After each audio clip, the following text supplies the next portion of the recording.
This is the news that has come in.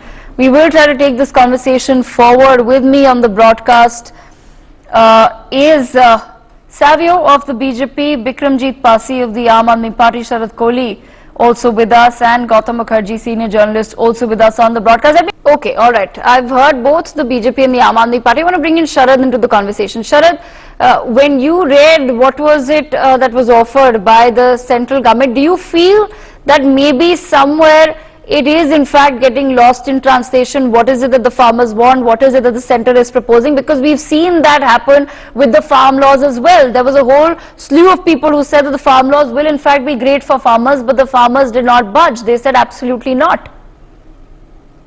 Well, thank you, Devika. See, the farm laws were meant for a permanent solution, which I think, unfortunately, the farmers did not understand, and they probably had a very short vision in looking at the farm laws. Now, a part of me is a lawyer as well. I'm a lawyer by qualification as well. So I think out of the panel sitting here, I would be able to, convince the learned spokesperson of Aam Aadmi Party that contracts are signed on the Indian Contract Act, and breach of contract is a punishable crime. I think he needs to know a little bit of law to know what contracts are. Obviously, framing a law altogether is different from framing a law. There's no doubt about it. A law is framed, as Savio rightly said, it's framed in the parliament, or the government takes out an ordinance which is later on ratified, signed by the president, ratified by the parliament. We know how the ordinance works. But then having a contract, and that too for crops which are commercially more yielding, we talk of dal, we talk of maize. These are expensive crops, and why government focus on these crops was because farmers were talking of diversification of their farming spectrum. So I think when the government has come up with this proposal, at least a beginning should have been made. See, I've been saying this from the beginning, Devika. Farmers, if they want just tick marks to all their demands, I mean, I'm an economist. I understand country's balance sheet. I understand the fiscal limitations. I mean, out of the 47 lakh budget that we had recently, the interim budget which was presented on 1st of February, if 10 lakh crores for the 23 crops, if that goes into buying crops, I mean, what happens to the capex? What happens to the other government expenditure? What happens to defense? What happens to education? What happens to health? What happens to everything else which happens in the country?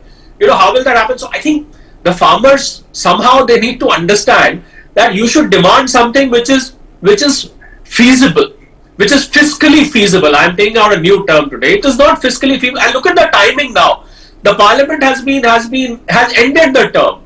Obviously, they want an ordinance now, or probably they are dreaming of having a special parliamentary session being called for this when the rest of all the politicians are busy with elections. The elections are around the corner.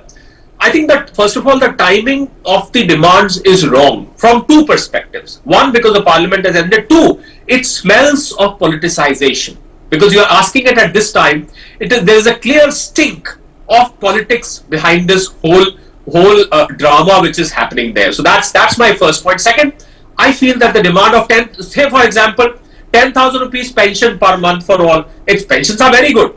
But tell me, in our country, apart from the central government employees, and that too, now we are gradually moving to the NPS from the old pension scheme. Yes. We are moving to the new pension scheme. We've been talking so much about it. It is fiscally bleeding the country, that those pensions. But anyway, so nobody gets pension. We've taken our Atal Pension Yojana. There is a new pension system scheme. I think when farmers getting 10,000 rupees, suddenly out of the blue, government comes out with this, and then withdrawal from WTO. I don't think farmers, other than subsidies, they understand the meaning of pulling out from WTO. Can you imagine the consequences? We'll be an isolated country. No country would like to trade with us. No export, no import. Imagine our major part of our import-export is going to disappear. Imagine $775 billion of export happening from this country. I mean, how can the farmers even ask? I think that where have the demands being framed from? You can ask for moon or sun. And a child asks the parent, I want moon right now. Now, where is the parent going to? He says, what am I going to do? What will I do for you? I can't get it for you. I can just express my helplessness. कि बेटा वो मैं तेरे लिए नहीं लाके दे सकता. मैं तेरे को प्यार बहुत करता हूँ. मैं बहुत प्यार करता हूँ तेरे को. पर तेरे को चांद लाके नहीं दे सकता हूँ. It is as simple as that, Devika. I think a very realistic view. I feel a solution midway is there. First step has been taken by the government. The farmers must be considerate of what the government has offered. They must come back and let the government know as to what do they want. Can they bulge? Can they agree to something in the middle? A committee can be formed. And I think my biggest point here is, and I think Savio would agree to that more than anybody else, is that had this government been anti-farmers ever in the last 10 years? If I count the schemes done for the government, I'll burn away the rest of the time of your show, Devika. Yes.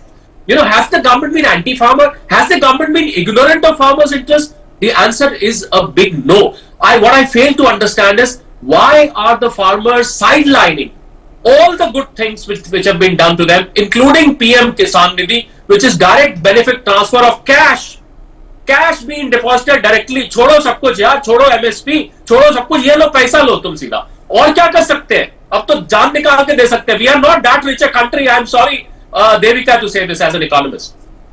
Sharad, then bringing you back into the conversation, I'd just like to understand from your perspective, given that it seems that the farmers this time around will also not be budging on their demands. We saw that last time around the government did in fact end up repealing the farm laws.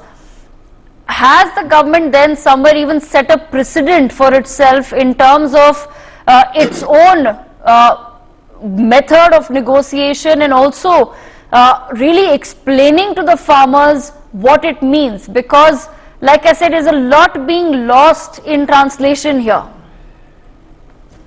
Yes, I totally agree, Devika, because precedents, they lead to actions in future. There's no doubt, which is why we call a precedent as a precedent for that matter. In fact, when this whole community left Punjab, Haryana, wherever they're coming from, the common sentence was, "Bhai, डालो अपना ration सबके सब, अपना ration पा लो तुसी, जब तक demand नहीं होगी हम तो सड़क पे ही बैठेंगे." So that is the mindset which is leading to this whole thing. So the mindset is to trouble people, to take people at ransom, not let children go to school, not let patients reach hospitals, don't let commuters reach their offices, don't let commuters reach their work, cause complete chaos on the road, and the government will come under pressure. People are going to cry. What is happening? The government is not doing anything, this and that. The farmers, I think this is the whole mindset. I personally feel that there is something wrong with the whole mindset. If this agitation could have been done peacefully, 4 or 5 farm leaders could have come to Delhi, met the agriculture minister, met the representatives, spoken to them that, look, this is where our problems are. So please allow us to put this proposal before you. This is what we want. I think that is the way to discuss. This is not going to lead to anything, because the way they have rejected the demands, Devika, in no time, for which something was to happen in 48 hours, happened in no time. Exactly, as we were speaking, in the morning we were discussing, Sharad, the proposal, and suddenly 2 hours ago news comes in that it's been rejected. Exactly. Now, so it does seem that not a lot of thought has been applied to it.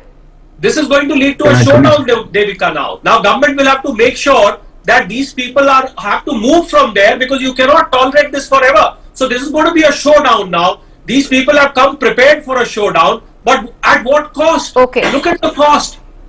It's ridiculous. I mean, what is going to happen now is ridiculous. I mean, I'm dreading to imagine what's going to happen now, Devika. Okay. Explain to the farmer as well as to the central government.